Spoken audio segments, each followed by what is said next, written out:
Pues a pesar de que fue largamente anunciado, pues sí, esta noticia de la baja en la perspectiva del crecimiento del Producto Interno Bruto en nuestro país, pues como nos dejó un poco fríos, pero al parecer a las bolsas no les pasó lo mismo, sobre todo en la Bolsa Mexicana de Valores, en donde podría haberse visto afectada. Juan Musi, ¿cómo estás? Buen día. Hola, ¿qué tal, Magda? ¿Cómo estás? Muy buen día. Pues vemos puras flechitas verdes, Juan. Pues sí, mira, la verdad es que, como bien dices, veníamos de una mala noticia, de la noticia de la reducción del Producto Interno Bruto, pero ¿sabes qué pasa? Que francamente yo creo que ya lo habíamos descontado, ¿no? Nadie creía en la cifra oficial, nadie creía que el crecimiento que se había anunciado de cercano a 4% se iba a dar. Prácticamente ya todo el mundo había movido sus expectativas y nada más faltaba la cifra oficial. Yo te diría que la mayoría de los analistas también incluso ya habían corregido el pronóstico de crecimiento, y los mercados, es cierto, se adelantan, se anticipan. Entonces, pues por eso es que la bolsa tampoco despegaba. El día de ayer, aunque en Estados Unidos no abrieron las bolsas, ni en Inglaterra tampoco, por el Memorial Day, un día feriado, pues prácticamente nos encontramos alzas en todas las regiones, incluido México.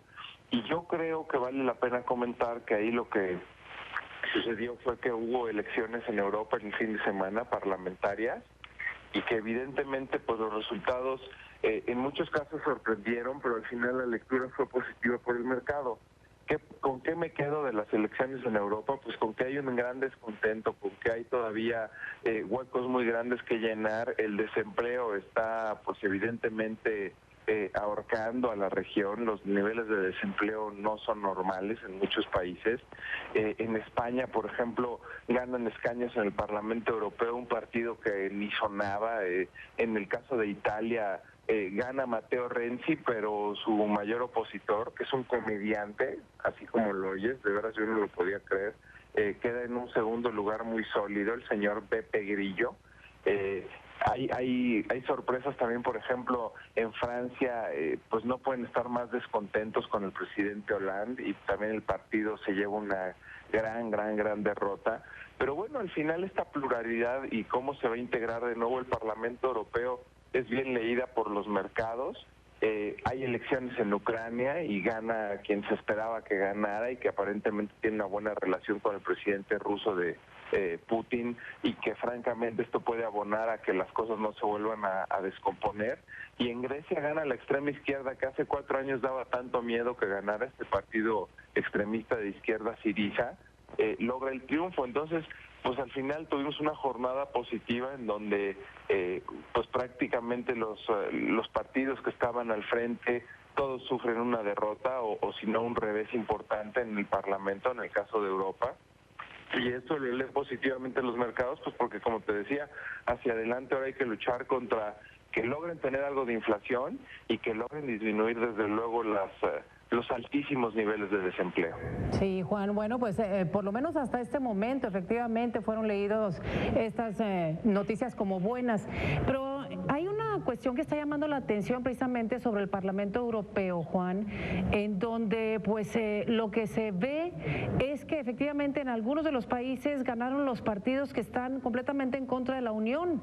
Inclusive han estado criticando a la moneda del euro y con la posibilidad pues de ver esta situación. Y es que lo que quería comentar contigo precisamente es que en esta Unión Europea, por ejemplo Grecia, ahorita que lo mencionas, pues es un país en donde hubo mucha crítica de que formara parte de la Unión precisamente porque no era un país, digamos, entre comillas, solvente, y estaba causando, de hecho causó muchos problemas, sobre todo en la crisis anterior de hace ya un par de años, 3 años, Juan. Pues veremos precisamente el análisis con ustedes. Me gustaría muchísimo ver en los próximos días el análisis de qué pudiera pasar si esto de alguna forma se llevara a cabo allá en aquella unión que ha sido pues altamente criticada en algunos sentidos precisamente por pues el mal manejo de la crisis en Europa.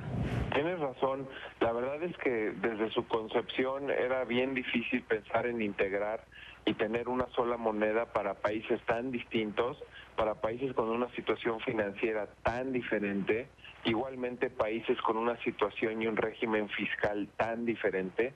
Por ejemplo, usaste el ejemplo perfecto, Grecia. un país que tiene una estructura fiscal completamente distinta, por ejemplo, la de Alemania, sus niveles de endeudamiento, qué tan diversificada está su industria, en fin, y comparten moneda, ¿no? Entonces eso es lo que hace tan complicada esta unión, ¿no? Que países con tantas diferencias y que han ido homologando. Al final, lo importante es que a raíz de la crisis y quizás un poquito antes se empezaron a preocupar por homologar y ser un poco más parecidos y no ser tan diferentes. Y al final también lo que comentas es cierto, el Parlamento hoy está integrado de una forma mucho más plural, mucho menos pro-europea, sigue pesando muchísimo más los escaños que son pro-Unión y pro-Europa, y por eso no se desmoronaron las bolsas ayer, pero tienes razón, como te decía, hay mucho más escaños hoy ganados por la oposición y por partidos y por ideologías pues que evidentemente se han opuesto, pues porque han visto el altísimo costo de esta unión. Y por último te dejaría con un comentario lo que está tratando de hacer el presidente Putin, ¿no? De hacer una unión ahora euroasiática, ¿no? Para hacerle frente y para fortalecer su postura en la región también. Se antoja complicada, ¿no? Porque pues también sería involucrar a países con muchas diferencias. Con muchas diferencias precisamente en su estructura económica, Juan. Pues es un tema que definitivamente vamos a traer de nuevo a la mesa en varias ocasiones y por el momento te agradezco mucho tus comentarios.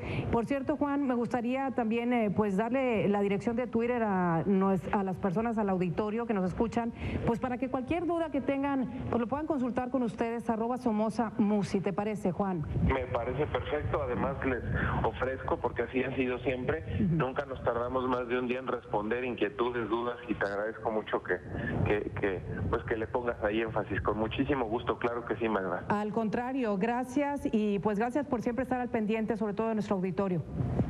Es un placer, con muchísimo gusto. Que tengas muy buen día, Juan. Igualmente, Magda. Gracias.